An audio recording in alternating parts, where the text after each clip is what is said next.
Well, I know there's one movement that made Jason Berkley very happy is one Patrick Kane to the Detroit Red Wings. Yeah. How did that come about? Was that a Kane-driven move? Was that a Wings? Was that Stevie Y? Who was the mastermind? Was it Jason begging? Maybe we at one point, Jason, I could have used you a little bit in that during this this decision to be made by Pat. First and foremost, I mean, if we go back to the trade deadline last year, he made a decision to continue playing. We all knew that his hip was bad. He's almost bone on bone at the time, and he wanted to keep going because he was playing fairly well and agreed to go to the Rangers. Played, I would say, 80% of what he could be. I mean, he was dealing with a lot, and we had to make some major decisions right after that. Because if you do the labor tear, the typical labor tear surgery, a lot of times sometimes within a year or less, there's complications again and again.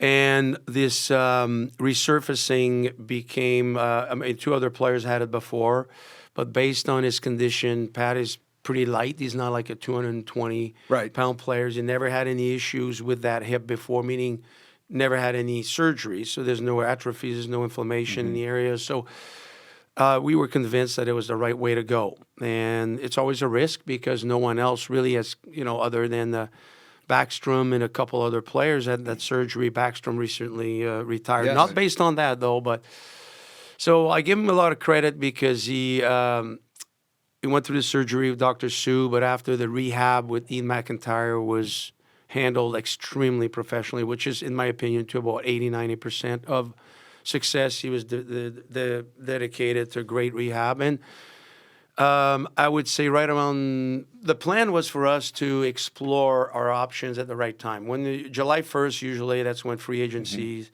starts. You make decisions based on the current status of where teams are at during the summertime after the draft and where they're at in their building process. But when you have an option to sign as a UFA, a free agent, in November, you have a different idea of where teams are at. So because we can sit here and honestly, we could pick probably 5 teams that we didn't think they were going to be where they're at now, and others who we thought they were. So vice versa. So we start looking at the process. We had teams who were interested in signing him right in July and August, taking the risk, so to speak, to do so. But we waited till about, I would say, mid-October, November to start looking at rosters. So we brought it down to 5 teams where Pat actually we had Zoom call meetings, sessions with these teams, probably a couple face-to-face as well. And obviously, the Red Wings were a part of it. And he played with the Brincat before. Right. And he felt that it was probably at the current time, it was probably the right team for him. There were other teams who were far ahead in the standings, or have a much better chance to be in the playoffs, perhaps. It was very appealing to him as well. But it wasn't an easy decision. We went a couple weeks back and forth. It reminded me a little bit of the John Tavares concept when John did the interview Leafs. period to the Leafs. We had teams meeting us, and we had so many conversations, and it's not easy. It's not an easy decision when you have all these options. So sure.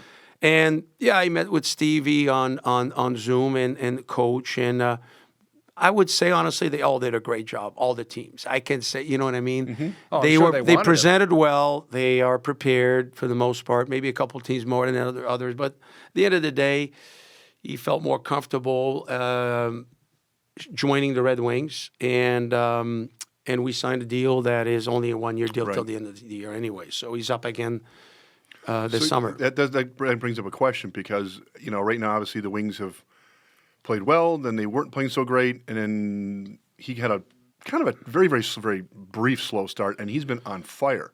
Yeah. Had the overtime winner in the shootout that I was at here in L.A. He's in on all the plays. He's done. I mean, he's become such a bright spot. Clearly, this is a player I think the Wings are going to want to hold on to. Somebody mentioned about trading him. I'm like, I said that would be the stupidest thing in the world to do that. But How does a negotiation, maybe just take his name out of it, but how does a negotiation come on with a veteran player like this that's kind of come back from an injury, has shown everyone, look, I'm still me. He has, obviously, his hands are perfect. Yeah.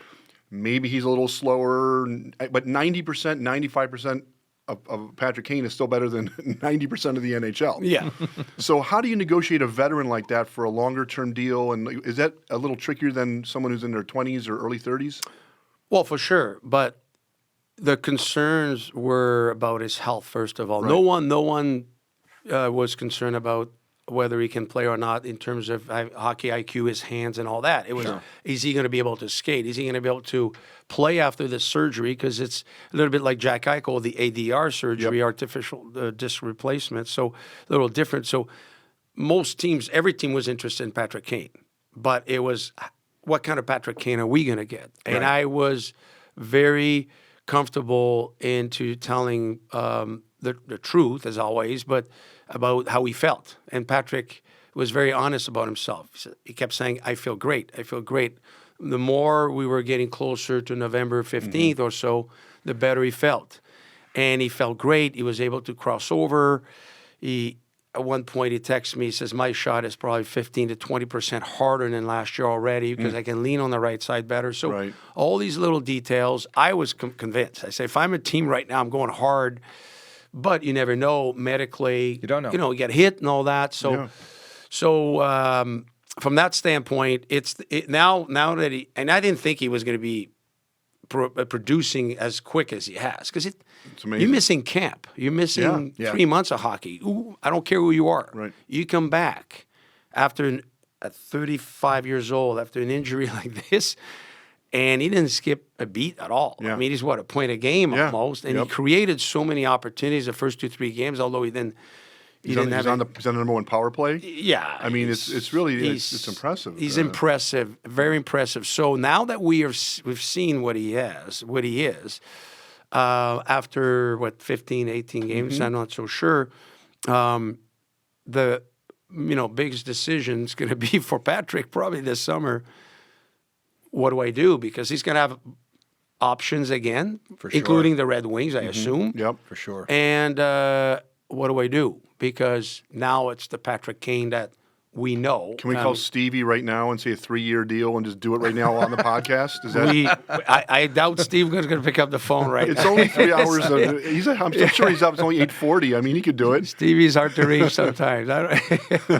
Yeah, it would behoove them to hang on to Patrick Kane. I think that veteran presence for the young core that they have, and I think also the other thing that Dylan Larkin's been in the league for a while, but there is probably a really nice mentorship that, for him in having Patrick Kane there. It's a big deal. I mean, Dylan's a genius, player.